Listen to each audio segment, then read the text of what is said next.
ગુજરાતમાં મહિલાઓ કેટલી સુરક્ષિત? ગુજરાતમાં મહિલાઓ અને દીકરીઓ કેટલી સુરક્ષિત છે? આ સવાલ આજે ફરી ઉઠ્યો છે, કારણ કે માત્ર થોડા જ સમયમાં સામે આવેલી 3 ઘટનાઓએ સુરક્ષાને લઈને ચિંતા વધારી દીધી છે.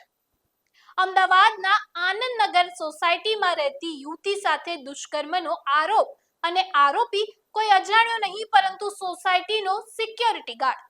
માત્ર 6 દિવસ પહેલા નોકરીએ લાગેલા આરોપીએ યુવતી પર બળજબરી કરી હોવાનો આરોપ છે. સીસીટીવીમાં આરોપીની અવરજવર પણ કેદ થઈ છે અને પોલીસે આરોપીની ધરપકડ કરી છે. ત્યારે બીજી ઘટના બની છે અરવલ્લીમાં. અરવલ્લીના માલપુરમાં તો માત્ર 8 વર્ષની બાળકી પર દુષ્કર્મની ઘટના સામે આવી છે. ધોરણ 3માં ભણતી માસૂમ બાળકીને લાલચ આપીને જંગલ વિસ્તારમાં લઈ જઈને દુષ્કર્મ આચરવાનો આરોપ છે. પોલીસે આરોપીની ધરપકડ કરી છે. પરંતુ સૌથી ચોંકાવનારી વાત તો એ છે કે આરોપી સામે અગાઉ પણ દુષ્કર્મનો કેસ હોવાનું સામે આવ્યું છે.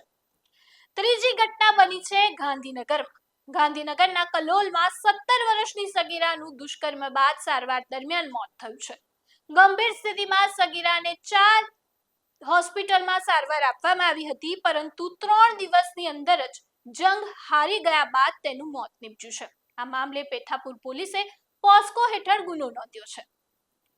3 કેસ, 3 જગ્યાઓને સવાલ એક જ: શું ગુજરાતમાં દીકરીઓ ખરેખર સુરક્ષિત છે?